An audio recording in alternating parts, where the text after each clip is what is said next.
Plate tectonic. ठीक है, बहुत ही इंपॉर्टेंट चैप्टर है, और ये मान लो कि पूरी ज्योग्राफी का सबसे इंपॉर्टेंट चैप्टर है ये प्लेट टेक्टोनिक वाला। ठीक है, तो इसके बारे में जान लिए आप लोगों ने, तो आपका बिल्कुल आपके बहुत सारी चीज़ें कि कैसे ज्वालामुखी वल्केनोज फटते हैं, किस तरह से भूकंप आते हैं, इसके बारे में काफ़ी कुछ आपको नॉलेज मिल जाएगी। तो ये चीज़ के बारे में आज थोड़ा सा ध्यान से देखिएगा, हो सकता है आपके लिए काफ़ी नई चीज़ हुई। ठीक है, तो देखिए ये पूरा वर्ल्ड है, हमने देख भी चुके, ये सारे कंटिनेंट्स हम लोगों ने देख चुके। तो वर्ल्ड एक्चुअली आपको क्या लगता है कि पूरा वर्ल्ड पूरा का पूरा इसमें कोई ब्रेक ही नहीं है? ये कागज़ जैसे आपके सामने एक पेपर होता है, जैसे कि कॉपी का एक पेपर है, तो उस तरह से उसमें कोई जॉइंट नहीं है, ऐसा आपको लगता है? नहीं, ऐसा नहीं है। ये पूरा मैप है ना पूरा का पूरा, तो ये डिवाइडेड है ये प्लेट्स में, कि जैसे इसकी ये प्लेट है, यूरेशियन प्लेट। ठीक है, और ये नॉर्थ अमेरिकन प्लेट थी। ये दोनों क्या है, दोनों बीच में जुड़ी हुई हैं, कनेक्टेड है। जैसे बोलो कि हम लोग इसको गम से चिपका दी, इस तरह से सोचो। एक कागज को फाड़ो, और आप लोगों ने फाड़ा भी होगा, कई बार कागज फट जाता है जो जो उसमें, और उसके बाद में हम उसको जोड़ने की कोशिश करते हैं एक ही पेज पे लाकर। तो इस तरह से बहुत सारी प्लेट्स हैं पूरा वर्ल्ड, और उस प्लेट्स क्या है, एक दूसरे से इंटरकनेक्टेड है। ठीक है, तो ये होती हैं, इनको बोलते हैं प्लेट्स। जैसे इंडियन प्लेट है, ये इंडियन प्लेट है, तो ये पूरी इंडियन प्लेट है।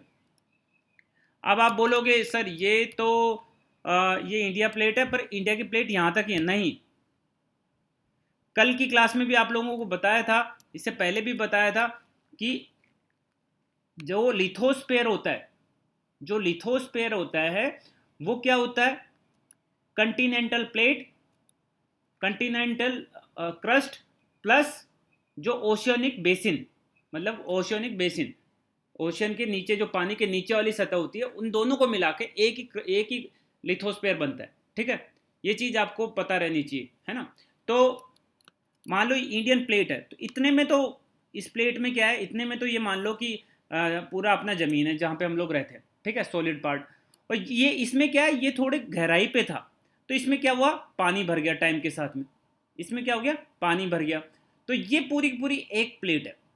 ठीक है, इसको बोलेंगे पूरी प्लेट। तो ये ऊपर वाला पोर्शन तो क्या है, उभरा हुआ पोर्शन है, और जो नीचे वाला पोर्शन है वो क्या है, थोड़ा डिप्रेशन में था, मतलब डिप्रेशन मतलब थोड़ा खाई में था, तो उसमें पानी भर गया।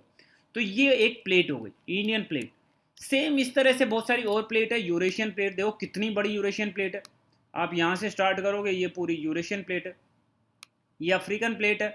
तो मेजर जो प्लेट्स हैं वो 8 हैं, ये 8 प्लेट है। पैसिफिक प्लेट है, साउथ अमेरिका प्लेट है, ऑस्ट्रेलियन प्लेट है, अंटार्कटिका प्लेट है, और इंडियन प्लेट है। और जो छोटी छोटी और भी बड़ी है, नाजका बची है, कोकोस बची है, ये इनका छोटा, मतलब इनको मत याद कीजिए चाहे आप लोग, पर ये मेजर माइनर प्लेट्स हैं। तो ये 8 प्लेट हो गई। ठीक है, तो 8 प्लेट्स हैं टोटल मिला के, मैंने यहाँ पे नाम लिख दिए, आप लोग देख सकते हैं यहाँ पे नाम। ठीक है, तो ये 8 प्लेट है। तो अभी ये जो प्लेट्स है ना, जैसे अफ्रीका की प्लेट देखो आप एक बार, ये अफ्रीका की प्लेट है, तो इस पे कंटिनेंट तो कितना है, यही कंटिनेंट है, इतना ही कंटिनेंट है, ये वाला कंटिनेंट है। पर कल भी मैंने ये बताया कि लिथोस्फेयर मतलब कंटिनेंट प्लस इसके साथ में ओशियन वाली क्रस्ट, ओशियन वाली बेसिन। तो इसके चारों तरफ ये ओशियन की बेसिन। अब ये क्या था, गड्ढे में था इसलिए पानी भर गया। जैसे आप लोगों ने अपने आसपास में देखा होगा, सड़क पे क्या होता है, सड़क पे चलते चलते क्या होता है, गड्ढा हो जाता है, या आपके मिट्टी होती है आसपास में, तो वैसे तो मिट्टी का पार्ट है, पर जैसे बारिश होगी उसमें क्या इकट्ठा हो जाएगा, पानी। तो क्या हो गया, मिट्टी, आप किस पे चलते हो, जिस मिट्टी वाले पार्ट पे आप लोग चलते हो, गड्ढे वाले में नहीं जाते हो। तो उसी तरह से ये समुंदर हो गया, जिसमें थोड़ी गहराई पे थे वो समुंदर बन गए, और जो ऊपर रहे वो कंटिनेंट बन गए। तो इस तरह से आपको पता रहना चाहिए कि ये पार्ट एक ही है प्लेट सारी की सारी एक, पर यहाँ पे डिप्रेशन होने की वजह से, डिप्रेशन मतलब गड्ढा होने की वजह से इस पोर्शन में पानी भर गया और ये ऊपर रहा एक तरह से। ठीक है, हो सकता है कि ये पानी का लेवल और बढ़ता जाए और ये पोर्शन भी पानी के अंदर चला जाए। ठीक है, और पोर्शन पानी के अंदर चला जाए, और पोर्शन पानी के अंदर चल जाए, फ्यूचर में हो सकता है कुछ भी। ठीक है, तो ये चीज़ें पता रहनी चाहिए, ये एक पूरी प्लेट है। ठीक है, अब आप ये देखो, ये प्लेट्स का हमेशा मूवमेंट चलता है, कोई इधर जा रही है, कोई इधर जा रही है, कोई इधर जा रही है। इन सब का बहुत रैंडम मोमेंट है। पहले भी आपको बताया गया था कि जो क्रस्ट होती है, देखो ये मैंने आपको बताया था, ये पूरी अर्थ का इंटरनल स्ट्रक्चर, सबसे ऊपर कौन सी होती है, लिथोस्फेयर। ये कौन सी है, लिथोस्फेयर। उसके अंदर क्या होती है, एस्थेनोस्फेयर, लिक्विड वाला पार्ट बताया था। उसके नीचे क्या होती है, मेंटल, फिर कोर, है ना। तो ये नीचे क्या है, लिक्विड। नीचे क्या है, सॉलिड वाला पोर्शन तो हमने लोगों ने देख लिया, सॉलिड वाला पोर्शन क्या है, प्लेट्स है। उसके नीचे क्या, लिक्विड वाला पोर्शन। तो लिक्विड के ऊपर सॉलिड हमेशा तैरता है। आप लोगों को पता है, मतलब हल्का होता है, क्योंकि हमको पता है कि डेंसिटी नीचे की तरफ जाने पे बढ़ती है, तो ऊपर की तरफ आने पे क्या होती है, घटती है। तो जो ये सॉलिड वाला पोर्शन होगा वो उसके एस्थेनोस्फीयर के माग्मा से हल्का होगा। तो हल्का होगा तो ये ऊपर तैरेगा। जो तैरेगा ये एस्थेनोस्फीयर के ऊपर, तो जब ये तैरेगा तो ये किसी भी डायरेक्शन में तैर सकता है। इनकी एक एक डायरेक्शन है। जैसे अफ्रीका इधर जा रही है, सपोज करो, जा ही रही हो तो उसमें, यूरेशिया इधर की तरफ जा रही है, और इंडियन ओशन, इंडियन प्लेट इधर जा रही है नॉर्थ में। तो ये चीज़ देखो आप, यूरेशियन प्लेट इधर जा रही है, इंडियन इधर जा रही है, तो इंडियन प्लेट इससे टकराएगी या नहीं टकराएगी, पहले वो टकराती रहेगी और इसके अंदर घुसती रहेगी। तो जब ये घुसेगी इसके अंदर, तो जो इस पोर्शन का जो एरिया है, तो इसमें जो भी पत्थर वत्थर है वो क्या होंगे, ऊपर उठने लगेंगे, ऊपर उठने लगेंगे, और अंदर इस और पुश करेगी तो और ऊपर उठेंगे। तो ये क्या है, हिमालयन। तो इस तरह से हिमालयन का निर्माण हुआ। ठीक है, अब क्या करेंगे, मैं आपको एक वीडियो दिखाता हूँ, ठीक है, सिंपल सा वीडियो, उससे आपको और क्लियरिटी के साथ में आ जाएगा। ये सारे की सारे अभी आपको देखने से क्या लगेगा, नॉर्थ अमेरिका इधर है, साउथ अमेरिका इधर है, ये सारे के सारे आपको अलग अलग दिख रहे हैं। पर पहले क्या था, ये सारा का सारा एक ही जगह था, साउथ में, इस साइड, इस यहाँ पे ये सारे जुड़े हुए थे। उसको बोलते थे पेंजिया। क्या बोलते थे, पेंजिया। एक ही कंटिनेंट था पहले, ये 7 कंटिनेंट नहीं थे, एक ही कंटिनेंट था। और फिर वो पेंजिया में क्रैक आ गए, ऐसे सोचो, क्रैक आने की वजह से वो पेंजिया ऐसे ऐसे डिफरेंट प्लेट्स बन गई। और वो प्लेट्स क्या है, ऊपर तैरती तैरती कोई किस दिशा में निकल गई, कोई किस दिशा में निकल गई, ये इस दिशा में निकल गए, है ना, इंडियन प्लेट इस दिशा में निकल गई, ऑस्ट्रेलियन प्लेट इस दिशा में निकल गई। तो ये की सारी प्लेट्स अलग हो गई और अलग अलग कंटिनेंट बन गए। ठीक है, तो ये चीज़ है। आप लोगों को एक वीडियो दिखाता हूँ, छोटा सा वीडियो 3 मिनट का, उससे आप लोगों को बिल्कुल क्लियरिटी आ जाएगी कि किस तरह से ये सब चला। ठीक है, आप देखिएगा वीडियो, आवाज़ नहीं आए तो मैसेज कर दीजिएगा। ठीक है,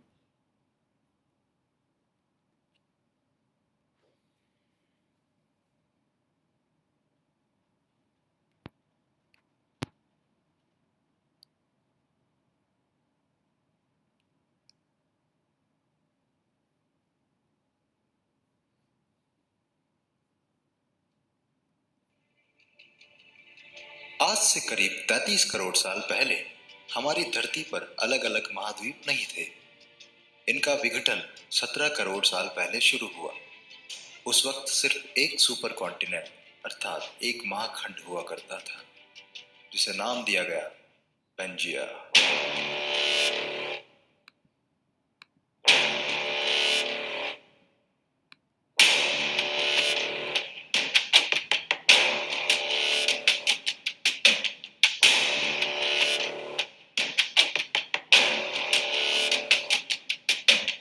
पेंजिया के चारों तरफ सिर्फ एक महासागर था, जिसका नाम था पेंटालेसा।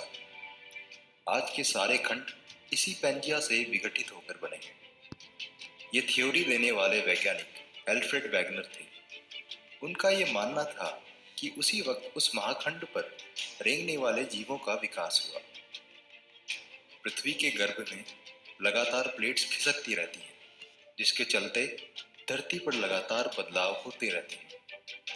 लेकिन ये बदलाव लाखों या करोड़ों साल बाद दिखाई देते हैं। इन्हीं बदलावों के चलते आज के महाद्वीप का निर्माण हुआ और उनके साथ ही भारत का भी निर्माण हुआ। एल्फ्रेड की थ्योरी के अनुसार प्लेट्स के सरकने से सबसे पहले पेंजिया सुपर कॉन्टिनेंट के 2 भाग हुए, जिसके उत्तरी हिस्से को लॉरेशिया तथा दक्षिणी हिस्से को गोंडवाना लैंड नाम दिया गया। इन दोनों के डिवाइड होने के बाद बीच में जो महासागर बना, उसे वैज्ञानिकों ने टेथिस नाम दिया।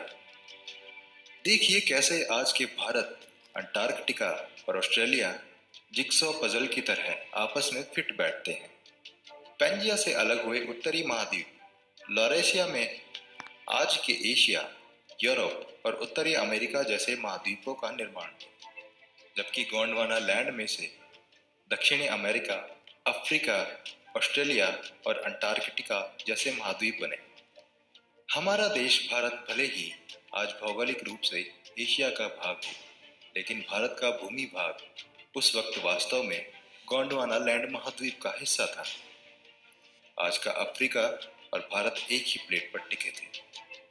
धीरे धीरे अंदरूनी प्लेट्स के सरकने से ये प्लेट्स भी अलग होती गई और भारत की भौगोलिक स्थिति अफ्रीका से अलग होकर धीरे धीरे एशिया की ओर बढ़ने लगी। वो आज के लद्दाख के हिस्से की ओर लगातार बढ़ती रही और एक समय इस प्लेट का एशिया के लद्दाख वाले हिस्से पर टकराव हुआ। यह भी समझना आवश्यक है कि भूगर्भ में जब दो प्लेट्स का टकराव होता है तो भारी प्लेट्स नीचे की ओर सरक जाती है और हल्की प्लेट ऊपर की ओर उठ जाती है। उस वक्त भी ऐसा ही हुआ और निर्माण हुआ आज के हिमालय का। ऐसा होने में करोड़ों साल लग गए और आज की इस भौगोलिक भूमि का निर्माण हुआ। आज भारत सिर्फ एक ही टेक्टोनिक प्लेट पर टिका हुआ है और लगातार भारत की प्लेट हिमालय की ओर दब रही है और हिमालय दिन ब दिन ऊपर उठ रहा है। इसके साथ ही हिमालय से सटे पर्वतों और माउंट एवरेस्ट की ऊंचाई भी साल दर साल लगातार बढ़ रही है। इस थ्योरी को सिद्ध करने के लिए एल्फ्रेड ने ये भी कहा। Okay, right. तो आप लोगों ने देख लिया इसको कि किस तरह से एक ही पहले कॉन्टिनेंट था पेंजिया नाम से, ठीक है। और उसके बाद में देखो इस तरह से है ना, जब भारत जब टकराया इससे, ठीक है, भारत की जो इंडियन प्लेट है जब ये ऊपर की कौन सी है, यूरेशिया वाली प्लेट से जब टकराई तो क्या क्या किस चीज़ का निर्माण हुआ, ये हिमालय का निर्माण हुआ, ठीक है। तो ये चीज़ आप लोगों को क्लियर हो जानी चाहिए। अब ये क्या करेगा, इधर से और पुश करेगा तो हिमालय और ऊपर उठेगा, ठीक है। तो हिमालय की हमेशा हाइट क्या हो रही है, बढ़ती जा रही है, बढ़ती जा रही है, बढ़ती जा रही है। आप इस मैप से देखिए, इस चीज़ से देखिए, इसमें इन्होंने दिखा रखा है साफ साफ कि जैसे जैसे ये इसके अंदर दो प्लेट है, एक ये प्लेट है और ये एक प्लेट है, ठीक है। सपोज करो कि ये वाली प्लेट इंडियन प्लेट है, कौन सी है, इंडियन प्लेट है, और ये वाली कौन सी है, यूरेशियन प्लेट है, ठीक है। तो जो भारी वाली प्लेट होगी हमेशा, जिसमें भार मतलब जिसकी डेंसिटी ज़्यादा होगी, वो क्या होगी, नीचे की तरफ घुस जाएगी, ठीक है। और हल्की वाली प्लेट जब ये दोनों टकराएंगी तो हल्की वाली प्लेट क्या रहेगी, ऊपर की तरफ आएगी, ठीक है। तो अब देखिए अब क्या होगा, जब ये और इसके अंदर जाती रहेगी तो जो यहाँ पे मटेरियल होगा, जो यहाँ का मटेरियल होगा वो क्या होगा, और क्रम्बल्ड हो जाएगा, ठीक है, और क्रम्बल्ड हो जाएगा, और ये अंदर जाएगी तो क्या होगा, और ये ऊपर उठेगा, तो ये वाला पोर्शन और ऊपर उठता जाएगा और ऊपर उठता जाएगा। इनसे बनेंगी यंग फोल्ड माउंटेन्स, फोल्ड की तरह बनेंगी और इसको बोलते हैं यंग फोल्ड माउंटेन्स। जैसे हमारा हिमालयाज है, एंडीज है, रॉकीज है, ये सारे के सारे इसी तरह से बने हैं। दो प्लेट टकराई, एक प्लेट नीचे चल गई जिसकी डेंसिटी ज़्यादा है, दूसरी प्लेट ऊपर ही रही उसके, और जो बीच का मटेरियल है वो ऊपर अपलिफ्ट हो गया, ठीक है। अच्छा एक और चीज़ देखो, जब ये प्लेट टकराई तो ये प्लेट अंदर जाएगी, धरती के अंदर जाएगी।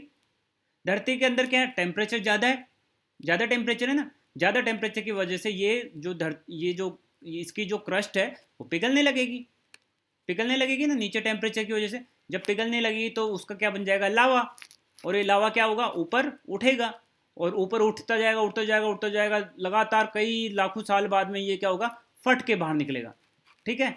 फट के ये क्या निकलेगा, बाहर निकलेगा। तो इसको क्या बोलते हैं, ज्वालामुखी। क्या बोलते हैं, ज्वालामुखी। तो आपको समझ में आना चाहिए ज्वालामुखी किस तरह से बनते हैं यहाँ पर, ठीक है। जब दो प्लेट टकराती हैं, ये प्लेट और ये प्लेट टकराई, जो नीचे गई प्लेट वो धीरे धीरे टेम्परेचर की वजह से पिघलने लगेगी, उसका लावा ऊपर की तरफ उठने लगेगा। एक दिन क्या होगा, वो धरती जो दूसरी वाली प्लेट है, इधर वाली जो ऊपर थी, उसकी क्रस्ट को फाड़ के और उसके अंदर से निकल जाएगी, और उसको बोलते हैं, क्या बोलते हैं, ज्वालामुखी, वल्केनो, ठीक है। अच्छा एक और चीज़ देखिए इसी में, अगर यहीं पे तो मैं बता भी दूं, जब ये इससे टकराएगी इधर वाली प्लेट, सोचिए जब इससे टकराएगी ये वाली प्लेट, तो टकराने की वजह से इस वाले एरिया में क्या होगा, कंपन होगा या नहीं होगा। दो प्लेट, इतनी भारी भारी प्लेट हमेशा लगातार टकराती रहेगी, तो यहाँ पे हमेशा क्या होगा, कंपन होता रहेगा। ये और इधर की तरफ जाएगी, ये इधर की तरफ आ रही है या ये स्थिर है, तो इसमें क्या होगा, यहाँ पे यहाँ पे यहाँ पे क्या होगा, कंपन स्टार्ट होगा। तो ये कंपन क्या बोलता है, इसको बोलते हैं भूकंप, अर्थक्वेक।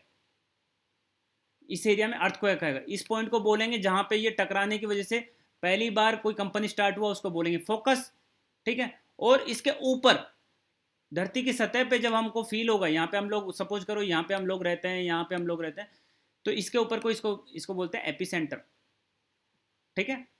जस्ट उसके ऊपर वाले पोर्शन को क्या बोलते हैं, एपिसेंटर। अब ये भूकंप की जब यहाँ पे आया भूकंप, तो इसके आसपास वाले इलाके में भी आएगा। तो हम लोग यहाँ पे रहते हैं तो हमको भी भूकंप इधर भी देखने को मिलेगा और इधर भी देखने को मिलेगा, ठीक है। तो देखिए भूकंप कहाँ पे आता है, इंडिया में। देखिए इंडिया के नॉर्थ पोर्शन में बहुत ज़्यादा भूकंप आता है। भूकंप क्यों आता है नॉर्थ पोर्शन में, दिल्ली में, उत्तराखंड में, है ना, लद्दाख में, या ये क्या नाम, अरुणाचल प्रदेश में, इन एरियाज में भूकंप ज़्यादा दिखता है, मतलब आता है। क्यों साउथ में नहीं आता, क्यों, क्योंकि वो हिमालय के पास है। तो क्या हुआ हिमालय के पास, क्योंकि हिमालय के पास में इंडियन प्लेट यूरेशियन प्लेट के नीचे जाती जा रही है, और जो लगातार टकराती है उससे कंपन डेवलप होता है, और वो कंपन कहाँ पे, हिमालय में डेवलप होता है, और हिमालयन के पास वाले रीजन में ज़्यादा महसूस होगा।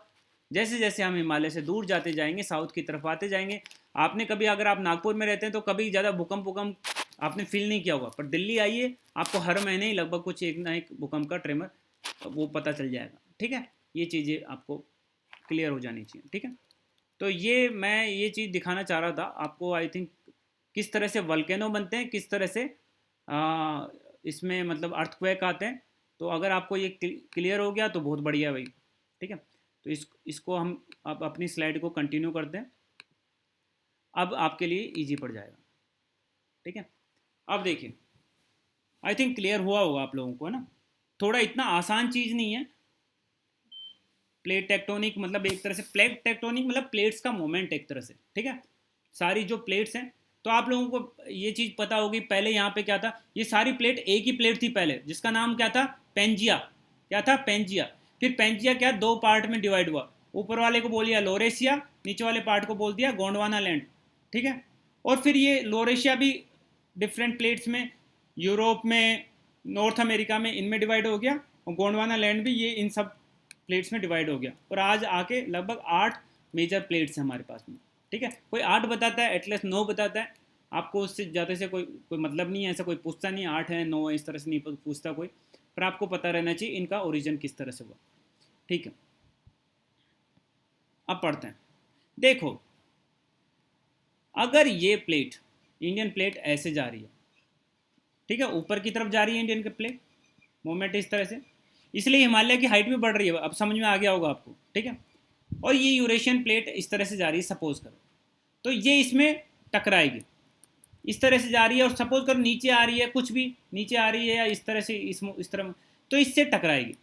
तो क्या होगा, दोनों प्लेट अगर एक दूसरे के पास आ रही हैं, एक तरह से ये इधर आ रही है, या इससे दूर नहीं जा रही है, और ये इधर जा रही है, सपोज करो ये प्लेट ऐसे आ रही है और ये प्लेट ऐसे आ रही है, तो इन दोनों के बीच में किस तरह की बाउंड्री बनेगी, कन्वर्जेंस, ठीक है। इसको कन्वर्जेंस बोलते हैं ना, दो चीज़ों का आपस में टकराना, कन्वर्जेंस, ठीक है। अगर सपोज करो ये प्लेट ऐसे जा रही है इस साइड में, और ये प्लेट इस तरह से दूसरी दिशा में जा रही है, तो इस वाली बाउंड्री को कैसे क्या बोलेंगे हम लोग, डाइवर्जेंस। क्या बोलेंगे, डाइवर्जेंस, मतलब दूर होना, दो प्लेट्स का दूर होना, डाइवर्जेंस। दो प्लेट का आपस में टकरा के पास आने को क्या बोलते हैं, कन्वर्जेंस, ठीक है।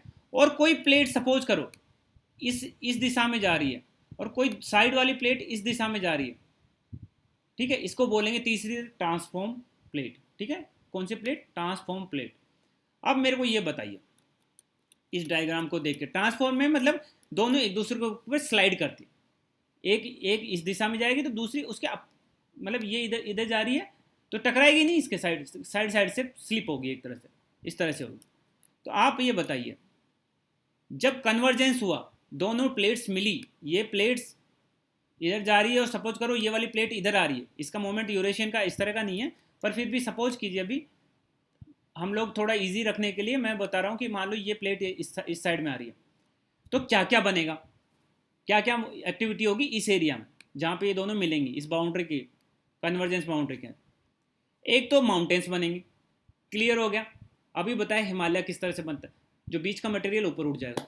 दूसरा, ये वाली प्लेट भारी होने की वजह से ये नीचे घुस जाएगी, और नीचे घुसने की वजह से टेम्परेचर की वजह से इसकी क्रस्ट पिघलने लगेगी। तो जैसे जैसे पिघलने लगेगी उससे क्या होगा, ऊपर की तरफ लावा उठेगा, माग्मा उठेगा, और वो लावा ऊपर की तरफ आगे फट के निकलेगा, तो क्या बनेंगे, वल्केनोज, ज्वालामुखी बनेंगे। अच्छा, और तीसरी चीज़ क्या होगी, जब ये दो प्लेट टकराएंगी तो क्या आएगा भाई, अर्थक्वेक आएगा। ठीक है, क्या आएगा, अर्थक्वेक आएगा। तो आप लोगों को ये चीज़ पता चल गई। ठीक है, अब कौन सी प्लेट भारी है ये कैसे पता चलेगा भाई, कोई इसको क्या तराजू में लेके नहीं तोलोगे। ठीक है, साइंटिस्ट होते हैं और डेंसिटी के हिसाब से पता लगा लेते हैं। भारी का नहीं पता चलता, जो डेंसिटी जिसकी ज़्यादा है वो उसका पता लग जाता है। ठीक है, उसकी रॉक की स्ट्रक्चर से और इनसे पता चल जाता है कि डेंसिटी किसकी ज़्यादा है। ठीक है, आप लोगों को इतना उस चीज़ के लिए टेंशन नहीं लेनी। आप बस याद रखो, भारी नहीं, जो डेंसर ज़्यादा होगी वो नीचे की तरफ जाएगी, जो लाइटर होगी, जिसकी लाइट डेंसिटी होगी, वो ऊपर की तरफ जाएगी। ठीक है, तो मतलब आपको ये चीज़ पता चल गई कि यहाँ पे क्या क्या होगा, पहाड़ियाँ बनेंगी, अर्थक्वेक आएगा, भूकंप आएगा, ये तीनों चीज़ें पता चल गई तो आपका बढ़िया है भाई, आपने इतना सीख लिया तो काफ़ी कुछ आपने सीख लिया। ठीक है, ये कौन सी बाउंड्री है, कन्वर्जेंस बाउंड्री की वजह से। ठीक है, अब डाइवर्जेंस, जैसे मान लो ये प्लेट इधर साइड में जा रही है, सपोज कीजिए, और ये प्लेट एग्जैक्ट मोमेंट नहीं बता रहा, मैं जस्ट समझाने की दृष्टि से बता रहा हूँ आप लोगों को। ये प्लेट इस डायरेक्शन में जा रही है, तो बताइए यहाँ का एरिया क्या होगा, यहाँ का एरिया तो खुलने लगेगा ना भाई, यहाँ पे एरिया खुलने लगेगा धीरे धीरे। ये इधर चला गया, ये बीच में गैप बन जाएगा। जैसे गैप बनेगा तो नीचे से क्या निकलने लगेगा, उसमें से लावा निकलने लगेगा। एस्थेनोस्फीयर का लावा नीचे से निकलने, माग्मा नीचे से निकलने लगेगा। और जब माग्मा नीचे से निकलने लगेगा तो जो खाली स्पेस बचा उसको वो माग्मा क्या करने लगेगा, फिल करने लगेगा। ठीक है, आगे बात समझ में, वो माग्मा धीरे धीरे उसको क्या करने लगेगा, फिल करने लगेगा। ठीक है, तो आपको पता ही है एस्थेनोस्फीयर का माग्मा कैसा होता है, बेसाल्टिक होता है। ठीक है, अगर आपको नहीं पता था तो मैं बता देता हूँ, उसका माग्मा कैसा होता है, बेसाल्टिक। तो यहाँ पे बेसाल्टिक ओशियन है, ये देखो ओशियन है ना पूरा, तो ये बेसाल्टिक की इसकी लेयर बनने लग जाती है यहाँ पे। तो जब भी डाइवर्जेंस होगी तो धीरे धीरे क्या होगी, यहाँ पे नीचे का माग्मा आने लगेगा, और ये यहाँ पे एक वैली टाइप की स्ट्रक्चर, वैली कैसी होती है, ऐसी होती है ना, ऐसी बीच में एक वैली हो जाती है। ठीक है, जब ये, क्योंकि ये दोनों तरफ से खींच रहे हैं, तो इस बीच वाली नीचे से माग्मा आएगा, माग्मा क्या ट्राई करेगा, यहाँ पे एक पहाड़ बना दूं मैं ऐसा। ठीक है, पर पहाड़ नहीं बन पाएगा, दोनों तरफ से खींच रहे हैं, तो कैसी शेप बन जाएगी, ऐसी। तो ये रिज, इसको बोलते हैं रिज, और रिज के अंदर भी ये वैली है। ठीक है, तो रिज वैली स्ट्रक्चर बन गया बीच में।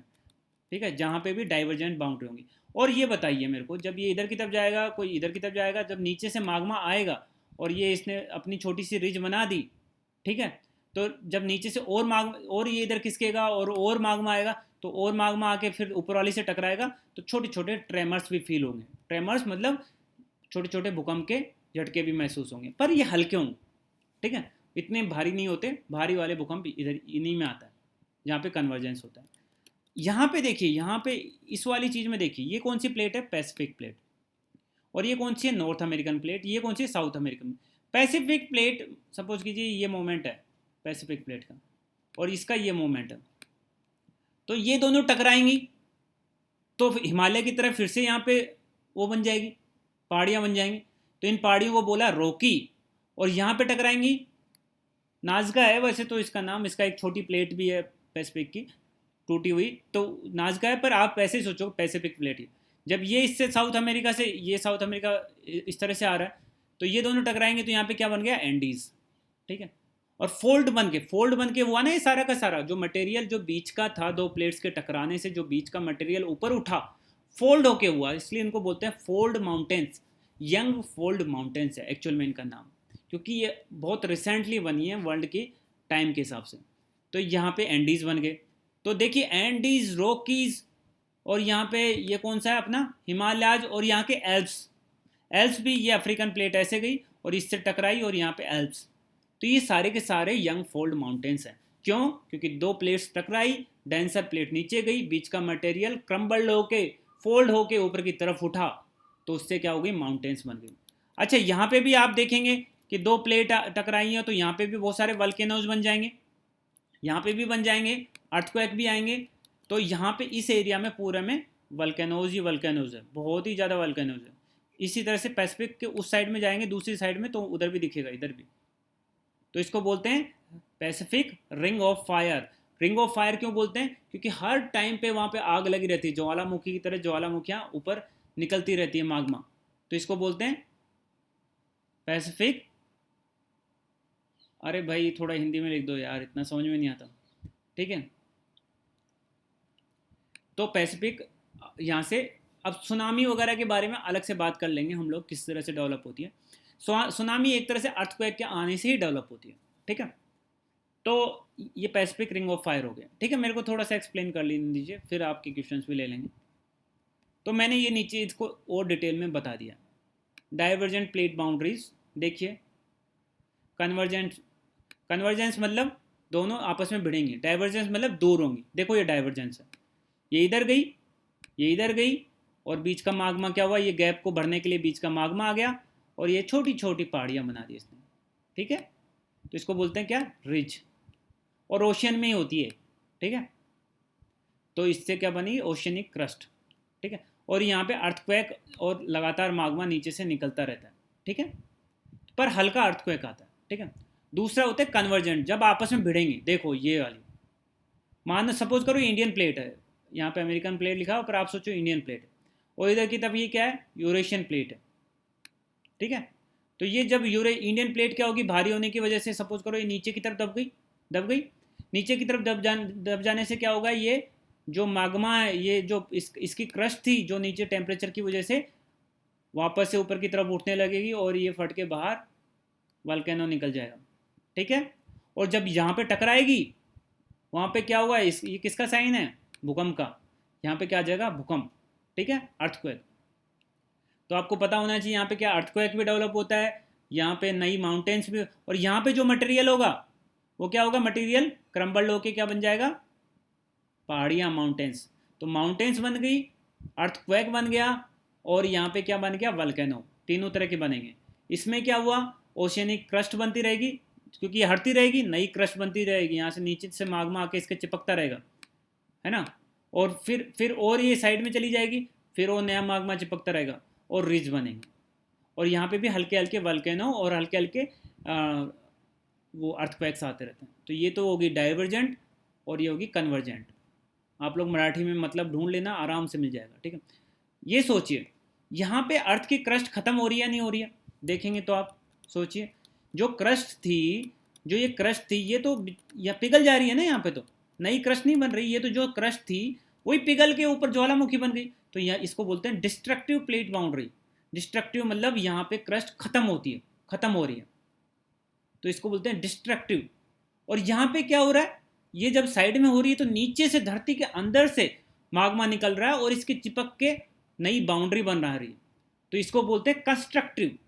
यहाँ पे नई क्रिएट्स न्यू ओशियनिक क्रस्ट, नई क्रस्ट बनती है यहाँ पे, और यहाँ पे जो क्रस्ट है वो खत्म होती है। तो हमेशा क्या होता है? धरती पे क्रस्ट खत्म होती रहती है कन्वर्जेंट बाउंड्री के अलोंग, और नई क्रस्ट बनती रहती है ये डाइवर्जेंट बाउंड्रीज के अलोंग, ठीक है। तीसरी सिंपल बाउंड्री है, ये क्या करते हैं? एक दूसरे से ना तो टकराती है ना दूर जाती है, स्लाइड करती है एक दूसरे के आसपास में।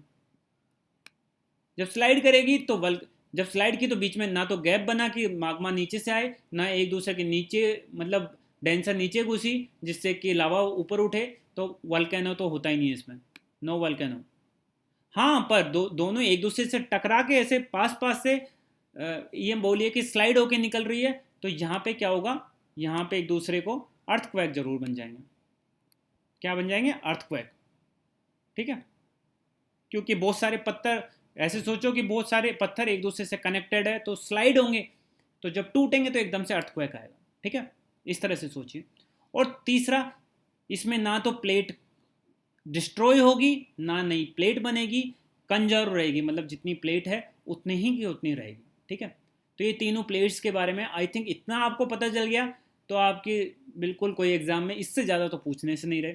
इवन यूपीएससी में भी जिसके पास ज्योग्राफी ऑप्शनल नहीं होगा उससे कोई नहीं पूछ रहा इससे ज़्यादा, ठीक है। अब दो टॉपिक और हैं इससे रिलेटेड जो कि मैं पढ़ा चुका हूँ अभी अभी में।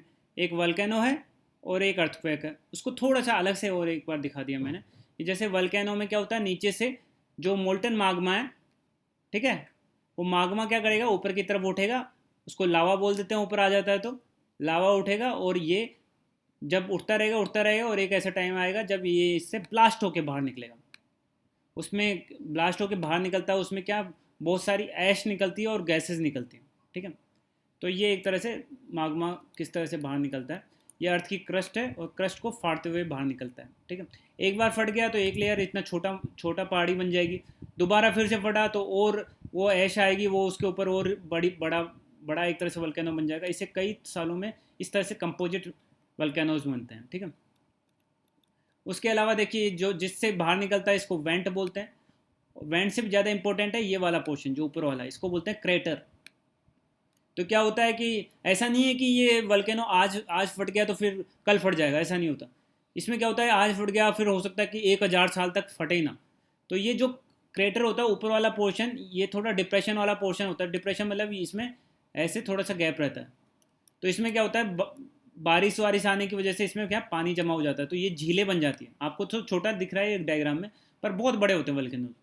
तो ये झील बन जाती है यहाँ पे, तो इसको क्रेटर झील भी बोलते हैं, ठीक है। आपकी नॉलेज के लिए बता देता हूँ बस। तो ये माग्मा है, माग्मा ऊपर आया, लावा बन गया, लावा वेंट से निकला और ये ब्लास्ट करके निकल गया। और क्या होता है, अगर कोई लोग इधर इधर पहाड़ के पास में रहते थे और उनको पता नहीं पड़ा कब अचानक से माग्मा आया हो, तो ये बेचारे इसके साथ ही मर जाते हैं, दब जाते हैं उस लावा के अंदर। बहुत टेम्परेचर वाला चीज़ होती है, ठीक है। मैंने आपको बता दिया रिंग ऑफ फायर के बारे में। और ये क्या है, क्या पैसिफिक ओशन। पैसिफिक ओशन के चारों तरफ बहुत सारे वल्केनो है, बहुत सारे वल्केनो है। तो ये सारे वल्केनो को क्या बोलते हैं, रिंग ऑफ फायर। क्यों? क्योंकि इनमें से हमेशा वल्केनो क्या होता है, वल्केनो में से हमेशा क्या निकलती रहती है, फायर निकलती रहती है, जो एक्टिव वल्केनोज होते हैं। तो धुआं भी निकलती रहती है, तो इनको बोलते हैं रिंग ऑफ फायर, मतलब फायर की रिंग। पैसिफिक ओशन के चारों तरफ वल्केनोज की रिंग होती है, उसको बोलते हैं, ठीक है। तो ये कुछ कुछ एग्जाम्स में पूछ लिया जाता है कि क्या होती है रिंग ऑफ फायर, ठीक है। और टोटल मिला के ये क्या चीज़ है कि आपको इसका मैकेनिज्म तो बता दिया, ज़्यादातर लोगों को नहीं पता होता। मैंने एक दो से कंसल्ट भी किया कि मैं ये सब बताऊं या नहीं बताऊं, पर उनके तो एसएससी वगैरह की प्रिपरेशन आप करोगे तो कोई बताएगा नहीं ये सारी चीज़ें कि किस तरह से ये सारी चीज़ें बनती हैं। तो पर मैं चाह रहा था कि जब मैं पढ़ा रहा हूँ तो आप लोगों को थोड़ा क्लियरिटी आए। क्या है कि भाई ये वाली प्लेट इधर जाएगी, ये वाली प्लेट इधर जाएगी, और जब ये दोनों टकराएंगी तो यहाँ से क्या बनेंगे, ज्वालामुखी। चारों तरफ ज्वालामुखी बनते रहेंगे। इसी तरह से इधर की तरफ आ रही है यूरोपियन प्लेट और ये भी इससे टकराएगी तो इधर भी ज्वालामुखी बनेंगे। तो पैसिफिक ओशन के चारों तरफ ज्वालामुखियों की एक श्रृंखला है जिसको रिंग ऑफ फायर बोलते हैं, ठीक है। ओके, अभी दुनिया में जो एक्टिव वल्केनो जो फटते रहते हैं बीच बीच में, अगर 10,000 साल में भी फटा है तो उसको एक्टिव वल्केनो बोल दिया। डोरमेंट जो फटा नहीं है अभी रिसेंटली, पर कभी फट सकता है फ्यूचर में, उसको डोरमेंट बोलते हैं। डोरमेंट मतलब अभी तो शांत है पर फ्यूचर में हो सकता है कि फट जाए। एक्सटिंक्ट, जिनके फटने की अब संभावना बिल्कुल ख़त्म हो चुकी है, उसको बोलते हैं एक्सटिंक्ट, ठीक है। अब जो जो एक्टिव है अभी, उनके दो बहुत सा 6-7 मैंने इंपॉर्टेंट वाले लिख दिए। आप ये 3 तो आपको याद रखने पर, माउंट इटना, वेसुवियस और कोटोपैक्सी। कहाँ कहाँ पे मैंने नाम लिख दिया। कोटोपैक्सी तो हमने बताया था हाईएस्ट एक्टिव वल्केनो है वर्ल्ड का, इक्वाडोर में है ये। और इटना इटली में, इटना इटली याद रहेगा आप लोगों को नाम। और विसुवियस इटली के पास में बहुत सारे वल्केनोज हैं, ठीक है, ये भी एक्टिव है। डोरमेंट मतलब जो अभी नहीं है कभी। और इंडिया का एक्टिव वल्केनो आपको पता ही है, बारेन है, ठीक है। डोरमेंट जो हो सकता है कि फ्यूचर में फटे, ठीक है। इनके नाम पोपा, करकोटिया या स्ट्रोम्बोली, ये थोड़ा नाम याद रख लेना, स्ट्रोम्बोली, ठीक है। एक्सटिंक्ट जो एक्सटिंक्ट हो गए, जो पहले थे कभी किसी ज़माने में, अब कोई फ्यूचर में चांस नहीं है कि वापस से फटेंगे। जो भी साइंस की रिसर्च वगैरह के हिसाब से ये थोड़े नाम याद रखने लायक नाम है। माउंट किलिमंजारो का नाम सुना होगा, अफ्रीका के अंदर है, ठीक है। Fuji island, sorry Fuji volcano Japan के अंदर है, फ्यूजी फिल्म्स के नाम से वो भी आती है, मतलब कुछ कैमराज वगैरह भी आते हैं, तो जापान के अंदर है। और कोनोकोगुआ अर्जेंटीना के अंदर है। तो ज़्यादा नहीं लिख रहा मैं, कुछ कुछ इंपॉर्टेंट के मैंने हाईलाइट कर दिए, सारे याद करना चाहो तो कर लेना, पर ये 3-4 तो याद कर लेना। अर्थक्वेक लास्ट टॉपिक आज का। अर्थक्वेक मैंने बता ही दिया, नीचे किसी भी हलचल की वजह से, वो हलचल किसी भी रीजन से हो सकती है, एक प्लेट आई दूसरी प्लेट से टकराई और क्या हुआ, नीचे की तरफ जाके हलचल स्टार्ट हो गई। जहाँ पे हलचल स्टार्ट हुई, जहाँ पे टकराई फर्स्ट पॉइंट, उसको क्या बोलते हैं, फोकस। ठीक है, जहाँ से अर्थक्वेक स्टार्ट हुआ, ओरिजिन हुआ, सिस्मिक एनर्जी, सिस्मिसिटी भी अर्थक्वेक को बोलते हैं। ठीक है, सिस्मिक अर्थ, पर इसका ज़्यादा महत्व नहीं है। अपना महत्व क्या है, इससे जस्ट ऊपर वाले पॉइंट का, जिसको क्या बोलते हैं, एपी सेंटर। जिसको क्या बोलते हैं, एपी सेंटर, मतलब फोकस के जस्ट ऊपर सरफेस पे जो पॉइंट होगा उसको बोलेंगे एपी सेंटर। तो ये पता लगाते हैं फिर एपी सेंटर से कितना दूर रहते हैं हम लोग। जितना दूर आप रहोगे उतना सुरक्षित रहोगे। ठीक है, अर्थक्वेक का अब देखिए, अब ये उसके अलावा आप और क्या कर सकते हैं। अब जैसे यहाँ से एपिसेंटर से अब वेज निकलना स्टार्ट होंगी, वेज रेज ये निकलने लग गई, और आप कहाँ पे रह रहे हो, अगर जस्ट पास में निकल रहे हो तो इसकी वेव क्या होगी, बहुत हाई इंटेंसिटी की होगी, हाई एम्पलीट्यूड की होगी। धीरे धीरे जाके दूर जाने पे इसकी इंटेंसिटी कम होती रहेगी। तो आप दूर रहते हो अगर इस पॉइंट से, एपिसेंटर से, तो आप ज़्यादा सुरक्षित हो। अगर आप पास में ही हो, दिल्ली उल्ली के इलाके में हो, हम हिमालय के पास में है, तो इसलिए यहाँ पे ज़्यादा ट्रेमस मतलब फील किए जाते हैं। ठीक है, अब और दूसरी बात हुई, ये जो वेव्स चली वो 3 तरह की वेव होती है, पी वेव्स, एस वेव और एल वेव्स। पी वेव सबसे फास्ट होती है, इतना आप जानना चाहते हो तो कर लो। इन सारी वेव्स को सिस्मिक वेव्स बोलते हैं। सिस्मिक मतलब अर्थक्वेक। ठीक है, और कौन से इंस्ट्रूमेंट से पता, अच्छा कैसे इंस्ट्रूमेंट से ये लोग बताते हैं ना कि कितना पावरफुल अर्थक्वेक आया है, कैसा आया है। तो क्या होते हैं, इनके पास में सिस्मोग्राफ होते हैं, एक इंस्ट्रूमेंट होता है सिस्मोग्राफ। उसको कहीं पे भी लगा सकते हो आप, अपने नागपुर में लगा सकते हो, आपके बेंगलोर में लगा सकते हो। उस ग्राफ में क्या करते हैं, उसमें सिस्मोग्राफ एक इंस्ट्रूमेंट होता है, उसमें ये वेव्स को मेज़र कर लेते हैं, इस वेव की इंटेंसिटी, इसका एम्पलीट्यूड वगैरह इसका मेज़र कर लेते हैं, उससे पता लगाते हैं कि हमारे यहाँ पे कितना पावरफुल आया। तो देखते हैं, बताते हैं दिल्ली में 2.9 रिक्टर स्केल का अर्थक्वेक आया है, कहीं पे 5 का आया, तो मतलब वो सिस्मिक वेव्स की एम्पलीट्यूड को मेज़र कर रहे हैं। ठीक है, तो रिक्टर इस स्केल में इसको मेज़र किया जाता है। ठीक है, इसका स्केल 0 से 9 के बीच में होता है। 9 मतलब बहुत ही तगड़ा भूकंप आया, उससे कोई बच ही नहीं सकता, इतना भयंकर भूकंप है उसके आसपास में, सब नष्ट हो जाएगा। ठीक है, 0, 1, 2, 3 इस रेंज वाले थोड़े से हल्के होते हैं। ठीक है, तो आपको पता चलेगा, न्यूज़ वगैरह में दिखाते हैं आज 4.5 स्केल का आया, आज 4 का आया, मतलब 5 से ऊपर बहुत खतरनाक वाले अर्थक्वेक होते हैं। ठीक है, अर्थक्वेक और इसके साथ में वल्केनो के साथ में दिक्कतें क्या हैं कि ये क्या होता है, धरती के अंदर एक्टिविटी होती रहती है, तो अंदर जो एक्टिविटी चलती रहती है उसका पता नहीं चलता बाहर। इतनी चीज़ें, इतना रिसर्च नहीं है अभी कि ये सब चीज़ें एग्जैक्टली पता चल जाएगी कब ये सब होने वाला है। तो इसलिए क्या होता है, अचानक से भूकंप आ जाता है और हमारे पास में कोई प्रिपेयर्डनेस होती नहीं है उसकी। ठीक है, और ज्वालामुखी का फिर भी पता रहता है कि धीरे धीरे क्या होता है, टेम्परेचर बढ़ने लगेगा उस एरिया का जहाँ फटने वाला है, ये सारी चीज़ों से। पर अर्थक्वेक का तो बिल्कुल पता नहीं चलता। अभी गवर्नमेंट, अभी रिसर्च वगैरह चल रहा है इसके ऊपर, हो सकता है कि फ्यूचर में 20-50 साल बाद में एग्जैक्ट हमको चीज़ें पता लगने लग जाए कि अर्थक्वेक आने वाला है। ठीक है, तो मैं आप लोगों से जस्ट एक व्यू लेना चाहता हूँ, चूँकि आज की क्लास काफ़ी इंपॉर्टेंट थी और थोड़ी डिफरेंट क्लास भी थी। ठीक है, समझने की दृष्टि से बहुत ही इंपॉर्टेंट क्लास थी। आप लोग आज तक ज़्यादातर लोगों को ये होगा, यार भूकंप कैसे आता है, ज्वालामुखी क्या होता है। आज आपको आई थिंक क्लियर हुआ होगा किस तरह से ये चीज़ें होती हैं, किस तरह से हिमालय हमेशा बढ़ता रह रहा है हर साल। 8,400 कितना, 848 हाइट थी, वो बढ़ रही है। ठीक है, और किस तरह से मतलब नया नीचे से मागमा आता है, ये सब चीज़ें आपको अभी तक शायद इतना क्लियरिटी नहीं होगी। पर आज से आपको थोड़ा सा, भूकंप आए तो ऐसा नहीं है, कुछ बोलते हैं देवी देवता करवा रहे हैं भूकंप, ऐसा कुछ नहीं। ठीक है, दो प्लेट्स टकराओगे, जहाँ पे भी कोई चीज़, जब आप भागो एकदम से, आपने वो पकड़म पकड़ाई खेला होगा, जब आप भागते हो दूसरे आदमी से जैसे टकराते हो, बिल्कुल सर से सर आपका टकराता है, तो क्या होता है, भूकंप आता है या नहीं आता, एकदम से ऐसा बिल्कुल दिमाग हिल जाता है ना। तो वही तो भूकंप है, वही तो अर्थक्वेक है। तो जब दो प्लेट चले जा रही हैं एक दूसरे की तरफ आ रही हैं, जब वो एक दूसरे से टकराएंगी तो आएगा ही ना भूकंप। तो ठीक है, तो वो हमेशा टकराती रहती हैं, याद रखना। पर भूकंप कभी कभी फील होता है, कभी हल्का रहेगा, कभी ज़्यादा स्लाइड कर गई तो अचानक से ज़्यादा भूकंप आ जाएगा। ठीक है, ओके।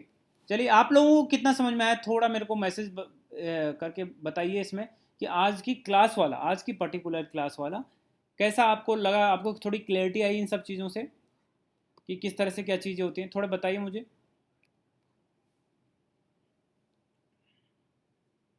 किसी के डाउट है? Okay, good. ये चीज़ें इतनी आसान नहीं है, ठीक है। अभी आपको लग रहा है क्या बढ़िया है, ये तो सब चीज़ें समझ में आ गई।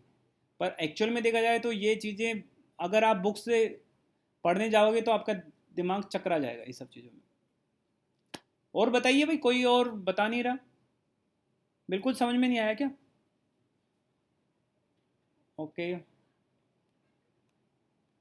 ओके ओके,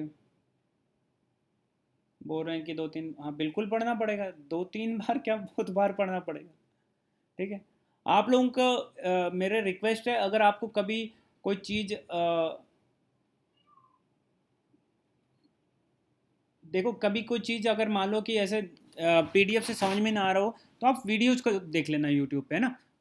उससे आपको वापस से आइडिया पड़ जाएगा। ठीक है, प्लेट्स बहुत इंपॉर्टेंट है, किसी ने लिखा कि प्लेट्स के बारे में, प्लेट्स पे ही पूरी दुनिया चल रही है, तो इसलिए ये प्लेट बहुत ज़रूरी है। प्लेट टेक्टोनिक ज्योग्राफी का सबसे इंपॉर्टेंट अंग है, और ये कहीं नहीं, बहुत कम जगह पढ़ाया जाएगा आपको, है ना। वो बहुत ही कम कोचिंग्स में भी पढ़ाया जाएगा, आधों को तो पता भी नहीं रहता किस तरह से क्या प्लेट्स रहती है। सिर्फ कुछ हाई उस तरह के एग्ज़ाम्स में पढ़ाया जाता है, अदरवाइज सब लोग उसको स्किप कर देते हैं। ओके, थोड़ा क्लियर हो गया, बढ़िया, चलो, क्वाइट क्लियर। पहले पता नहीं था, अब बहुत कुछ क्लियर हो गया। Good Vicky, very good.